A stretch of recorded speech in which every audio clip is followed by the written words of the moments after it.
Hi, my question today is how much have the big companies poisoned the well? How much have they made it impossible to even learn a language these days? Let's take a concrete example. You're 40, 50, 60 years old maybe. You give an update on your language lessons to a friend on the phone. Are you saying, I'm quite fluent now with my German, my French, things are going well, I can just about express what I want in French at this stage? Or are you saying, well, still plodding along, playing with my app, taking my classes, seeing my tutor, with no real finishing line in sight?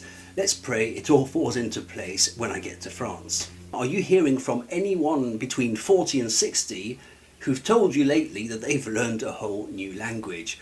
Or are they telling you that, they're still participating, still in the process of learning? These scenarios are inconceivable to me.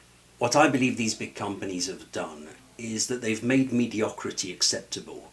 Participation is now the highest level that people reach. And as a curriculum designer myself, I feel how anti-commercial my position is when I say, come over here, learn the whole damn French language. It's so anti-commercial, the way it sounds. And you can argue with me all day, especially if you've invested time and money into these big companies, but I would ask you, which is the top biggest website, which one of those is the one where you sign up and learn for sure? Which of these big companies is the one where you go, you sign up, you pay, you learn for sure? Is it Babel, Rosetta Stone, Berlitz, Pimsleur? Which one gets the job done? Now, I would agree that the learner also has responsibility in their non-success.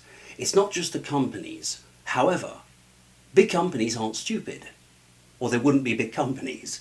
They know how the average learner thinks, what their level of hope is, I'm talking about the learner here, and how much it would scare everyone away if they said, yes, we can teach you French and Italian and Spanish, whatever you want to learn, we can do that, but you have to be ready to work hard.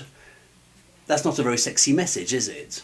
When this becomes the landscape that dominates, a learner thinks in these terms also.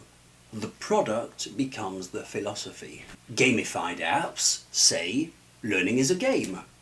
A tutor platform says chit-chatting with random people is the way.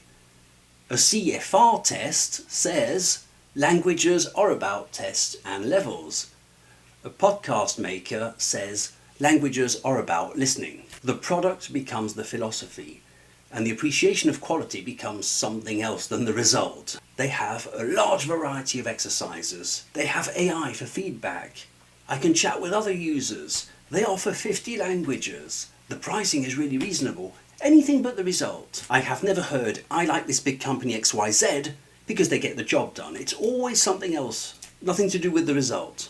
So again, how much have the big companies, the big platforms, poisoned the well?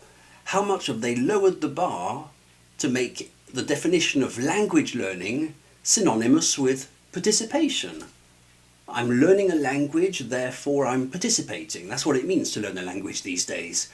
I am participating, I am involved. So how are you supposed to learn well if learning well means losing customers?